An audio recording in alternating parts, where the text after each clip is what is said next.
요한복음을 지금 끝에 있는 말씀을 지금 보고 있는데, 요한복음 시작할 때부터 예수님은 자기를 나는 선한 목자라, 나는 선한 목자라, 나와 아버지는 하나이니라 하면서 예수님이 이 말씀을 자기를 소개하니까 사람들이요 발끈합니다. 어디 자신과 하나님을 하나라 하나냐, 신성모독을 어떻게 하느냐 하면서, 이 율법은 신성모독을 하면 돌팔매형을 처벌이 있습니다. 그래서 그 율법에 따라서 돌팔매형으로 죽이려고 했습니다. 여러분, 이 지금도 이 아랍 지역에서는 이 돌팔매형이 지금도 있습니다.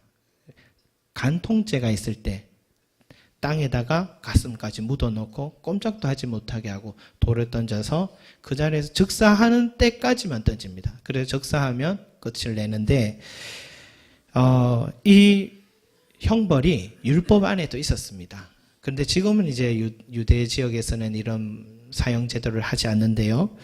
그러나 그 당시에 이 돌팔매형으로 예수님을 죽이려 했으니까 뭐 그저 우리 어릴 때 돌 던져서 머리 깨지는 이런 수준이 아닙니다. 뭐 머리 어릴 땐 다 땜통이 많았지 않습니까? 그런데 이거는 뭐 맞아 이따만한 돌이어서 맞았다 하면 그 자리에서 죽는 겁니다. 그래서 예수님은 상당한 지금 위기 의식을 느낄 수밖에 없는 무서운 상황입니다. 예수님이 속히 그들을 피해서 어디론가 몸을 숨기셨는데, 오늘 40절 말씀에 보니까 다시 요단강 저편 요한이 처음으로 세례 베풀던 곳이라고 합니다. 세례 베풀던 곳이라 했습니다. 다시 요단강 저편 요한이 처음으로 세례 베풀던 곳. 여러분, 그곳에서 예수님은요 몸을 피하셨고 또 그곳에서 거기 거하시니라고 했습니다. 이곳 요단강 건너편에 있는 이곳은요 구약 시대는 암몬이라는 땅을 얘기했고 암몬이라고 많이 불려졌고, 현대에는 요르단 지역인 것 같아요. 그러니까 유대인들보다는 이 땅에 이방인들이 더 많으니까 이 사람들이 예수님을 위협할 숫자가 적어서 예수님께는 안전했습니다. 그래서 예수님이 몸을 피하신 것 같아요. 그런데 여러분, 저는 이 말씀을 보면서 단지 예수님이 이 몸을 피할 장소를 때문에 이곳에 가셨을까? 몸을 피할 장소 때문에 이곳에 가셨을까? 그 이상의 의미가 이곳에 있는 건 아닌가 하면서 다시 말씀을 봅니다. 그곳에요, 다시 요단강 저편 요한이 처음으로 세례 베풀던 곳에 가사 거기 거하시니. 그러니까 요단강 저편은 뭐 하던 곳이었냐면 세례 요한이 처음으로 세례를 베풀던 곳이었습니다.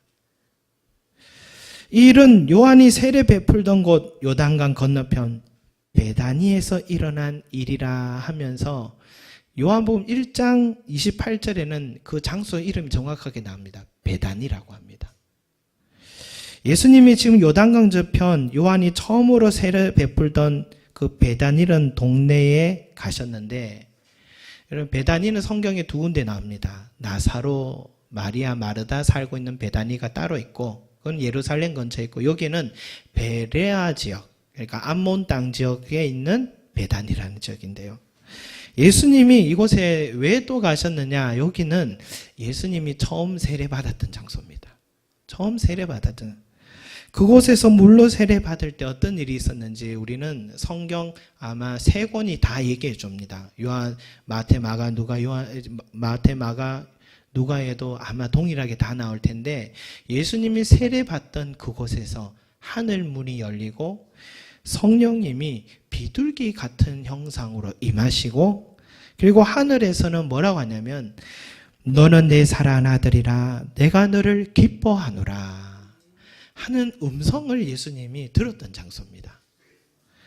여러분, 예수님께서 이곳에 와서 머무신 이유, 단지 안전을 위해서 오신 것은 아닌 것 같고, 이곳에서 세례 요한에게 처음 세례를 받을 때 성령이 비둘기같이 임하셨던 곳, 또한 예수님이 처음으로 하나님의 음성 들었던 장소고, 예수님에게 있어서는 처음으로 사명을 받고 이제 열심히 달려가기로 결심했던 바로 그 장소가 바로 여기였습니다.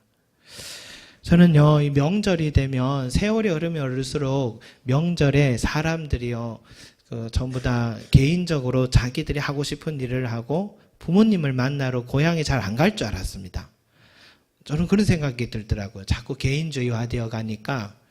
물론 요즘 여행도 많이 간다 하고 그러잖아요. 그런데 아닌 것 같아요.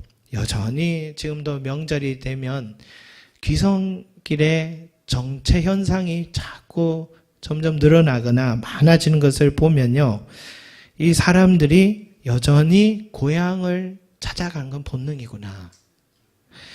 1년에 한두 번 고향에 가서 부모님 얼굴 보고 형제들과 못다한 이야기를 나누고 그가 못 본 고향 친구들과 만나서 허물없이 그저 웃어보기도 하고 내 존재가 누구인지 다시 확인하는 것, 그게 고향이구나. 이 본능이라는 것을 알게 됩니다. 모두가 고향으로 내려가는데 여러분 혼자 서울에 또 경기도에 남아서 덩그러니 맛있는 식당에 가도 밥맛이 없지 않습니까? 그래서 아무리 먹고 놀아봐도 고향을 가야 명절에는 그 기쁨이 있구나 하는 생각을 하는데요. 예수님에게 있어서 실제적 고향은 베들레헴입니다. 태어난 건 베들레헴인데 또 어릴 때부터 사신 것은 나사렛 지역입니다. 그러나 이 요단강 건너편에 있는 베다니는 예수님의 일생에 있어서 영적인 고향과 같은 곳입니다. 이곳에서 세례를 받았고 이곳에서 성령의 임재를 체험했고 이곳에서 처음으로 하나님의 음성 들었고 이곳에서 자신이 이 땅에 오신 목적과 사명을 확인한 장소였습니다. 그렇기 때문에 예수님께 있어서 요단강 저편 베다니는 영적 고향으로서 아주 특별한 장소다 볼 수 있습니다. 여러분들도요, 처음으로 내가 예수님을 만났던 그 시간과 장소 기억하십니까? 나에게도 처음으로 예수님을 만났던 그 시간과 그때와 그 장소 말입니다. 그때는 정말 예수님과 너무너무 기쁘고 예수님의 이야기를 듣고 예수님과 기도하는 시간도 예배 드리는 시간도 너무 좋아서 말할 수 없는 기쁨의 그 첫사랑, 신앙인들에게는 이런 시간이 있는 것 같아요. 그곳에 가면 내가 다시 하나님 음성 들을 수 있고 그곳에 가면 내가 하나님과 가졌던 첫마음 첫사랑을 회복할 수 있는 그런 장소, 그런 곳이 나에게 있는가 한번 돌아봐야 될 것 같아요. 예수님께는 지금 그런 장소가 필요했습니다. 이제 곧 요한복음 11장에 넘어가면 죽었던 나사로가 다시 살아나는 사건이 있거든요. 이것은 그저 한 사람이 죽었다 살아난 기적을 말하는 게 아닙니다. 예수님이 이 땅에 오신 목적이 자신이 십자가에 달려 죽고 부활하여서 생명의 부활의 첫 열매가 되셔서 이제는 뭡니까? 나무에 처음에 꽃이 하나 딱 피면은 첫 열매가 딱 맺어지면 수많은 열매가 동시다발적으로 이루어지는 것처럼 예수님이 첫 부활의 열매가 되셔서 우리 모두가 다 부활할 수 있다는 사실.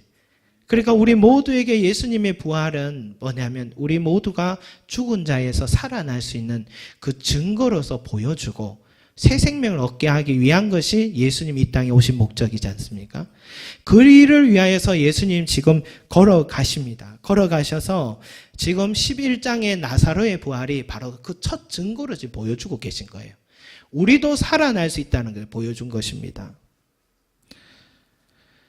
그 중요한 사역을 해나가기 위해서 걸어가시는데 걸어가다 보니까 예수님도 쉽지는 않아요.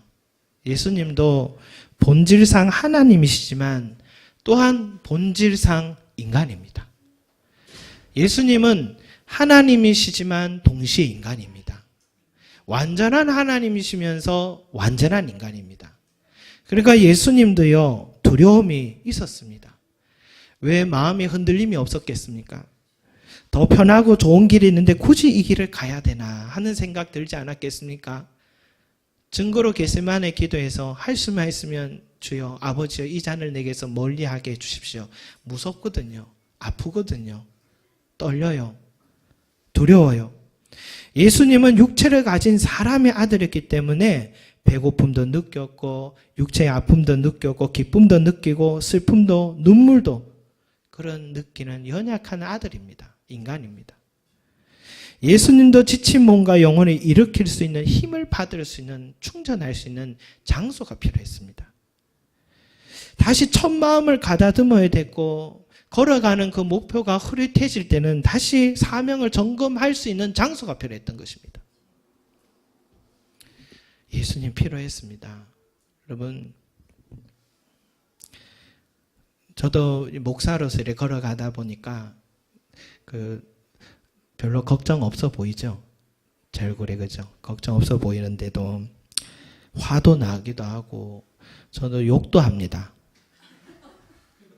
군대에서 욕도 했습니다. 군에 있을 때 욕을 했습니다. 요즘은 안 하려고 합니다. 없는 데서는 나라님도 욕하는데 하는 이야기를 하면서 막 뒤에서 제 얘기를 하는 걸 제가 혹여나 듣기나 하면 속상합니다. 막 밉기도 하고 뭐 한마디 하고 싶기도 하고 섭섭하기도 하고 그런 것 같아요. 똑같아요. 똑같이 성도님들의 삶과 같이 팍팍한 삶을 사는 것 같고 또 목회자가요. 목사는 큰 병이 찾아오면 광고도 안 합니다. 왜냐하면 아픈 사람 위해서 기도해 줘야 되는 사람이 자기가 아프면 되냐고 은혜 떨어진다고 아프다고 말도 못합니다. 목사도 아플 수 있잖아요. 그죠? 사람인데요. 목사도요. 영적 침체가 찾아옵니다. 인간관계에서 오는 갈등으로 아파할 때도 있습니다. 전혀 다르지 않은 그런 현실에 우리는 살아가고 있죠. 그런데 저는 개인적으로 우울하고 마음도 상하고 힘들고 어려울 때면 한 가지 습관이 하나씩 생겨가고 있어요. 그게 뭐냐면 이 성전으로 달려오는 겁니다. 이제 제가 철이 들고 있는 거죠. 내 모든 사정을 알고 계시고 내 모든 필요를 공급해 주시는 이 하나님 앞에 와서 엎드리는 거예요. 그러면요, 참 신기한 것은 엉켜있고 복잡한 문제들, 마음을 짓누른 일들이 하나, 둘 사라지고 어디선가 모르는 평안이 내 마음에 밀려오고 내적인 평안만 아니라 진짜 문제들이 해결되어 있습니다. 그러니까 저를 기쁘게 해주시고 웃게 해주시는 하나님의 은혜를 이 성전에 달려와서 경험하게 됩니다. 이제 다음 주면 사랑의 바자회입니다.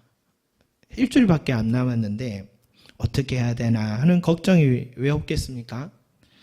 우리 교회가 사람이 아주 많으면 그저 우리 교회에서 물건을 모아도 충분하게 많은 행사를 치를 수 있을 텐데 또 여기 전에 해보니까 헌옷을 좋아하지 않으시더라고요. 이 동네에서 분들이 보니까 새 옷만을 좋아하시더라고요. 그래서 새 물건을 또 준비해야 되는데 제가 성전에 와서 뭐라고 기도하겠습니까?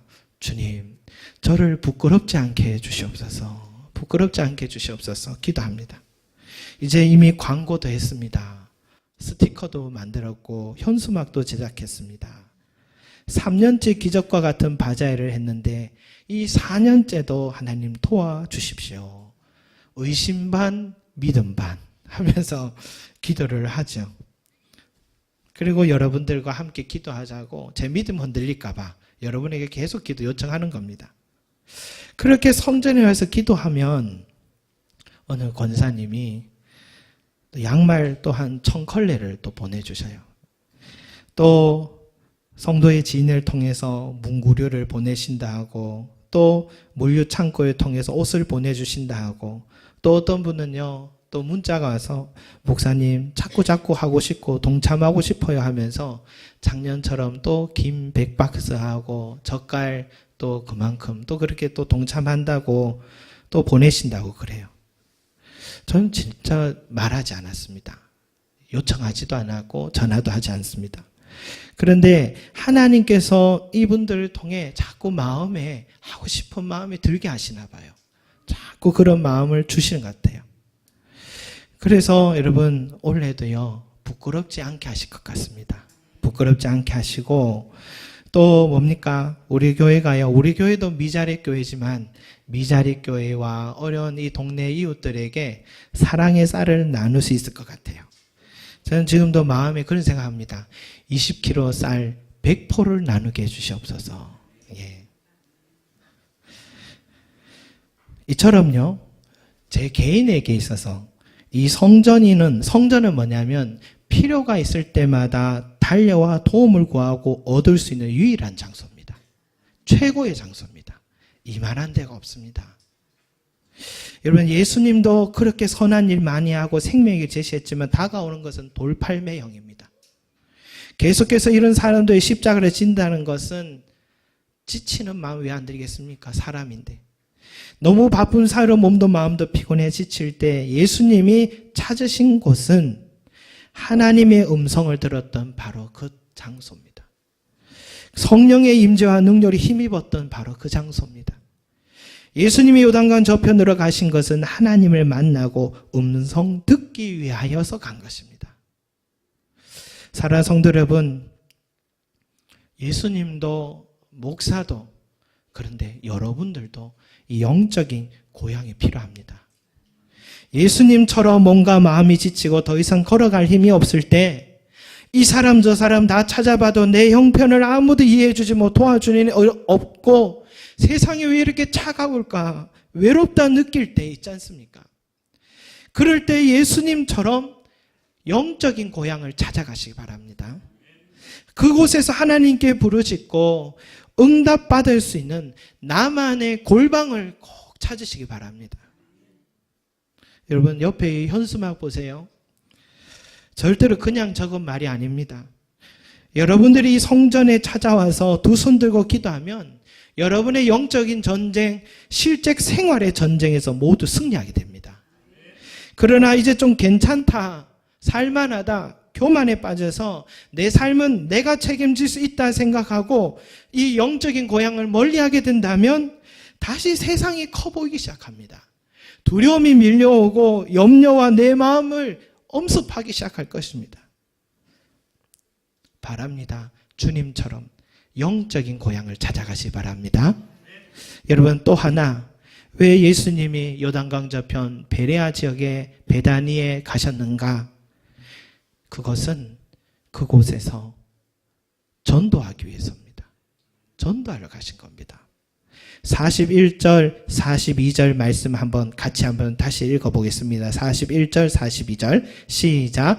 많은 사람이 왔다가 말하되 요한은 아무 표적도 행하지 아니하였으나 요한이 이 사람을 가리켜 말한 것은 다 참이라 하더라. 그리하여 거기서 많은 사람이 예수를 믿으니라. 아멘. 여러분, 이 베다니 지역이 예수님의 몸을 피하기 위해 오셨다면 지금 오늘 이 말씀이 존재하지 않습니다. 사람들은 지금 예수님과 요한을 비교하고 있고 세례 요한은 그런 기적을 행하지 않는데 예수님은 많은 표적, 기적을 말합니다. 행하였다고 말하고 있습니다. 이것은 예수님이 지금 이곳에 오셔서 조용하게 묵상하고 기도만 했다면 이루어질 수 없는 일입니다. 예수님께서 조용히 자신의 이 내적인 충전만 한 것이 아니라 그곳에 가서도 유대 지역에 있었던 것과 동일하게 복음을 전하고 회개하고 병자들이 낫고 다양한 기적들을 행하셨다는 것을 알 수 있습니다. 왜냐? 이방 땅이기에 더욱 하나님의 말씀을 듣지 못하는 죽어가는 영혼들이 많기에 그들에게 복음을 전하고 그들에게도 생명을 얻게 하고 더 풍성히 얻게 하기 위함이었습니다. 예수님이 이 땅에 오신 목적은 뭐냐? 뭘까요? 기도 맞지요. 예배 맞지요. 봉사 맞지요. 그러나 더 중요한 목적이 있었습니다. 그것은 전도입니다. 예수님은요, 뼛속까지 전도하는 삶이었습니다. 그의 뼛속까지 전도였습니다. 한 영혼이라도 더 건지려는 마음, 이것이 아버지의 마음이요, 성자 예수님의 마음이요, 성령 하나님의 뜻이었습니다. 여러분, 오늘날 전도 현장에 가보면 큰 교회라 해도요, 나이 지긋한 권사님 몇 분만 나와 계십니다. 대부분 그리스도인들은 전도는 나와 무관하고 부담스러운 일이다 그렇게 생각합니다. 또 부끄럽기도 하고요. 그런데 한 가지 놓치고 있는 게 있습니다. 정말 하나님이 기뻐하신 일이 뭔지를 모르고 있다는 겁니다. 하나님께 복을 받기를 원하고 하나님의 은혜를 입기를 원하면서도 하나님이 진짜 좋아하시고 기뻐하시는 그 일을 모르고 있습니다. 하나님은요, 우리가 전도할 때 제일 기뻐하십니다. 복음 전할 때 제일 기뻐하시고 복음 전하는 그 사람의 삶을 하나님께서 많은 축복해 주십니다. 은혜 내려주십니다, 여러분. 그런데 여러분, 초대교회 성도들이요, 이 스데반 집사가 유대인들 앞에서 복음 전하다가 돌 8매형으로 죽었습니다. 얼마나 허무한 죽음입니까? 그 일로 인하여서 핍박이 시작되어서 초대교회 성도들이 한 5,000명 이상씩 모였거든요. 예루살렘 교회에. 그 사람들이 이제 핍박을 하기 시작하니까 다 흩어지기 시작했습니다.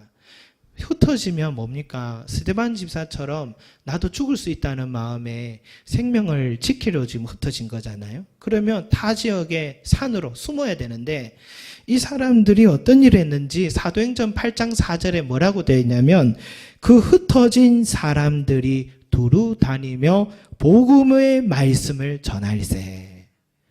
흩어지면 도망가고 숨어야 될 사람들이 흩어지면서 두루 다니며 복음의 말씀을 전할세라 했습니다.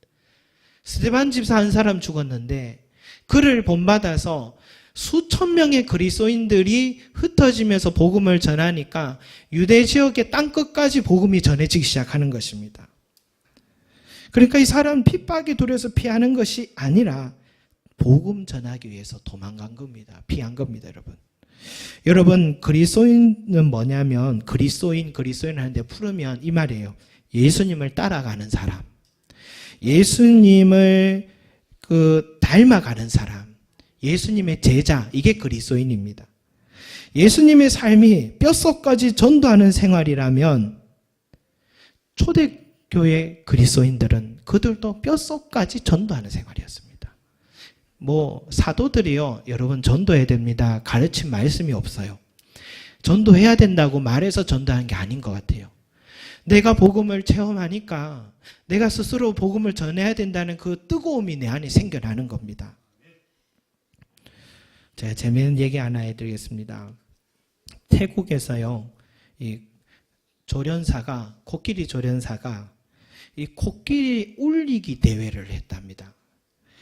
그래서 조련사가 하는 말이 관광 온 사람들 중에 여러분 중에 이 코끼리를 만약에 눈물을 흘리게 할 수 있다면 제가 거액의 상금을 주겠습니다 하니까 많은 사람들이요, 심청이 이야기, 콩쥐팥쥐 이야기 막 다 가서 얘기를 해도 이 코끼리가 눈만 끔뻑끔뻑 하더랍니다.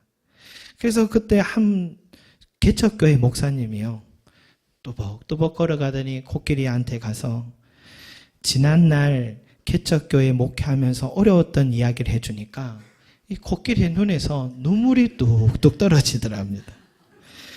그래서요, 그렇게 그 해에 큰 상금을 받았는데 또 그 다음 해에 선교차 또 태국에 선교사님이 가시게 됐는데 또 그 코끼리 조련사와 코끼리를 만나게 되었죠. 그래서 또 이제는 코끼리 조련사가 이 코끼리의 앞발을 다 들게 하면은 또 거액의 상금을 준다고 해서 사람들이요, 또 코끼리에게 앞발을 들게 하려고 열심히 노력했는데 코끼리가 꿈쩍도 하지 않더랍니다. 그래서 이 개척교회 목사님이 또 뚜벅뚜벅 걸어가서 이 코끼리의 귀에다가 이 몇 마디를 했는데 코끼리가 갑자기 두 팔을 막 들고 막 흔들기 시작하더랍니다. 흔들었어요. 그래서 사람들이 도대체 당신은 뭐라고 했길래 이렇게 코끼리가 두 발 들고 흔드냐고 하길래 이 목사님이 이렇게 말했습니다. 예, 제가 코끼리 귀에다가 너 나 누군지 알지? 그러니까 깜짝 놀라더랍니다.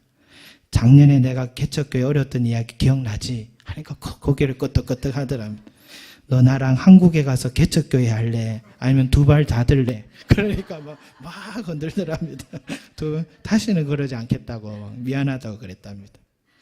웃자고 한 얘기인데요. 이 가까운 선배 목사님이 몇 개월 전에 인천에서 개척을 설립 예배를 하고 설립 예배를 시작하자마자 그 나이 든 두 부부가 이렇게 함께 하셨습니다. 그런데 6개월 동안 그 부부와 함께 예배를 드리는데 갑자기 얼마 전에 이해할 수 없는 이유로 교회를 이제 안 오겠다 하고 그렇게 전화 한 통으로 통보를 했습니다. 얼마나 갑자기 놀랬고 힘들었겠습니까? 이 한국교회 개척이라는 게 참 어려운 일이지 않습니까? 그런데요, 이 두 부부 목사님 사모님이 이젠 가만히 있어서는 안 되겠다 생각을 하시고 그때부터 새벽에 교회에 불을 켜시고 기도하기 시작했습니다. 얼마 전부터는 학교 앞에 나가 일주일에 3번이나 학교 아이들 앞에 가서요, 뻥튀기도 사고 솜사탕 기계도 사고 아이들을 또 태우기 위해서 개인차를 팔아서 그 스타렉스 차로 또 중고차로 또 바꾸기도 하고 전도하기 위해서 아주 적극적으로 뛰기 시작했습니다. 며칠 전에 그 사모님을 만났는데요. 그 사모님께서 이런 얘기를 하시더라고요. 하나님은 기도와 전도를 참 기뻐하시는 것 같다. 하나님은 기도와 전도를 참 기뻐하시는 것 같다. 저는 그 말씀이 그냥 하는 얘기가 아니라 진짜 그 내밀한 고백인 것 같았습니다. 하나님은 기도와 전도를 참 기뻐하신 것 같다 얘기를 하시는데 사실은 지금 수심이 가득해야 될 그 상황과 얼굴이어야 되는데 얼굴이요 너무너무 평안합니다. 조바심 두려움 전혀 없습니다. 기도하기 시작하고 전도하기 시작한 그때부터 흘러오는 그 모르는 힘이 그 마음과 삶에 계속해서 찾아오니까 얼굴이 밝아져 계시더라고요. 걱정하고 염려하고 우두커니 앉아있으면 마음에 절망이 찾아오는데 그저 어린 아이들이지만 그 어린 아이들에게 뻥튀기 한 그릇이라도 주면서 복음 전하는 그 이야기 그림책을 해주면서 또 주일에는 아이들이 아무도 오지 않아도 그 아이들을 위하여서 그릇을 준비해서 간식 그릇 준비해서 올 것을 믿고 준비하시는 그 마음, 그 속에 기쁨이 넘치더라는 겁니다. 전도하려고 커피 바리스타 기술도 배우시고 바쁘게 살아가는데 이전에 느낄 수 없는 감정이 막 밀려오더라는 것입니다. 그날 만났는 그날 차량을 이제 바꾸고 또 돈이 더 들고 하니까 걱정이 왜 안 됐겠습니까? 아들이 이제 고등학교 생활을 하는데 학비를 보내야 되는데 어떻게 하나 하는 그날에 아들이 갑자기 전화가 왔어요. 엄마, 창원시에서 주는 장학금을 타게 되었어요. 그래서 그걸 다 하고도 남을 돈을 장학금을 탔더라고요, 여러분. 하나님은 이렇게 우리가 기도하고 전도할 때 옆에서 지원해 주시고 이 사역을 감당할 수 있게 도와주시는구나. 그러면서 저에게 하신 말씀이 하나님은 기도하는 것과 전도하는 것을 참 기뻐하시는 것 같다. 저는 거기 진리라고 생각합니다. 참이라고 믿습니다. 여러분 왜 그런지 아십니까? 그것이 하나님이 우리에게 바라는 뜻이기 때문입니다. 그것이 우리가 이 땅에 살아가는 인생의 목적이기 때문입니다. 예수님은 바로 그 일을 위해 이 땅에 오셨고 한 영혼이라도 이 생명을 더 얻게 하고 더 풍성히 얻게 하려는 것, 이것이 예수님이 이 땅에 오셨고 하나님이 독생자 아들을 우리에게 내어주신 이유가 여기에 있습니다. 한 영혼이라도 더 구워 건지는 것. 사랑하는 성도 여러분, 이 하나님이요, 저는 왜 바자회를 우리 4회째 이렇게 도와주시고 계신지 저는 잘 압니다. 쌀 한 포 들고 한 집 문 두드리고 사랑을 전하면서 전도하라고 그러신다고 저는 믿습니다. 개인적으로 여러분 마음이 울적하고 답답하고 어려울 때는요, 그때 교회 오세요. 교회 오셔서 교회 뒤에 있는 주보 전도지 있잖아요. 그거 들고 한번 밖에 나가서 사람들 눈치 보지 말고 그거 주면서 예수 믿으세요. 예수 믿으세요. 한번 전해보십시오. 그러면은 어디선가 모르게 내 마음에 평안해지고 내 안에 기쁨이 샘솟고 또 뭡니까? 성령이 나와 함께 하시는 것을 체험하게 될 것입니다. 예수님은 기도로 힘을 얻었고 온 삶을 다해서 전도하셨습니다. 저와 여러분들이 예수 믿는 사람으로서 제자로서 예수님처럼 기도와 전도하는 삶을 살아가는 저와 여러분이 되길 바라겠습니다. 그것이 하나님이 가장 기뻐하는 일입니다. 그러면 하나님은 반드시 저와 여러분의 기도를 들어주실 뿐만이 아니라 전도하는 동안 집안일, 빨래, 설거지, 청소 좀 뒤로 미뤘지만 그러나 나는 하나님의 일을 하면 하나님은 내 가정과 내 자녀와 우리의 삶을 하나님이 다 돌봐주십니다. 책임져 주실 줄로 믿습니다. 왜? 하나님이 가장 기뻐하시는 일이기 때문에. 여러분 이 삶을 위해서 살아가시는 저와 여러분이 되시길 바라겠습니다.